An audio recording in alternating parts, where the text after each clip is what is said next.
It's ironic that this episode's called Mercy because it offered my brain cells no such quarter. I'm Gayfesh, and today we're talking Star Trek Picard Season 2, Episode 8, Mercy. But before we get started, make sure to like, subscribe, and ring the bell.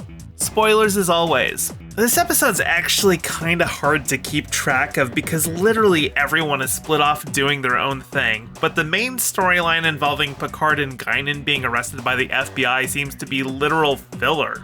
It's a shame because revealing an FBI agent who encountered Vulcans as a child, which has haunted him ever since, is a sweet X-Files and Fox Mulder style story premise, but the writers seem to think that should all get resolved by Picard pulling out his patented "I'm going to give you an inspiring speech" move that he already used 2 episodes ago. Q meets up with Guinan once she's moved to a different interrogation room, and much to my chagrin, this is not the origin of the rivalry. As Q mentions, they aren't even supposed to meet yet.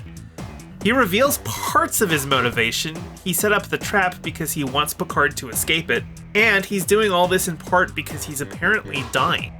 Rios is running ship diagnostics to flush out any Borg code while he lets a literal 9-year-old run around banging on instrument panels and confesses his feelings to the woman who should not know about all this tech. It's honestly infuriating how careless everyone is being with the timeline.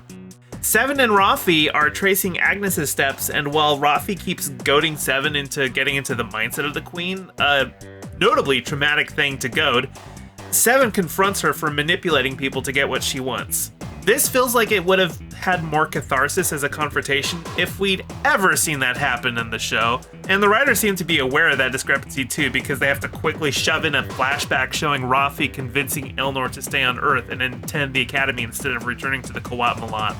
A trail of broken glass, a dead body, and a bunch of dismantled electronic devices lead them to find Jurati in a junkyard. Her Borg Queen strength easily kicks their asses, but it appears Agnes is still exerting some control as she keeps the Queen from murdering Rafi. Meanwhile, Cora Sung gets a package delivery from Q, an antidote to her flaws as a genetic creation, and she confronts her dad about how he's basically kept her as a slave for his own legacy and hubris, so she walks out the door. I don't know how she's gonna have any survival instincts having lived her entire life in one room, nor does her newfound independent personality seem at all plausible for someone who's never known that life. But she gets to girl boss away. While Sung mourns the loss of his legacy, Queen Jurati shows up and explains the pivotal event that changes the course of history.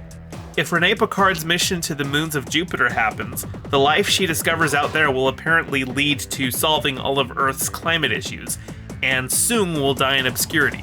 But if that mission doesn't happen, the world will turn to Sung's genetic work, and he'll become a legendary figure whose technology is vital to holding back ecological collapse. Of course, she doesn't tell him that she's just using him to help build her Borg army 400 years early and is probably going to stop both of those timelines from happening. But for now, he's teamed up with her, and he even provides her some private military contractors who she begins to assimilate. So, what did you think of this episode? Leave a comment down below. I noticed that this queen goes for the face and not the neck when assimilating.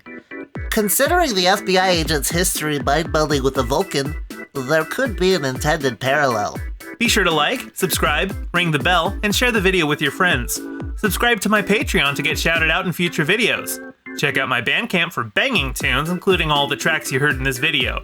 Follow me on Twitter at GayestFesh, and don't forget to check out my podcast, The Rest of Both Worlds, where I go through Star Trek The Next Generation with a friend who's never seen it. Thank you to all my patrons, with a special shout out to Piftle Cakes and Renee Vorbeck. Your support is greatly appreciated. See you all in the next video.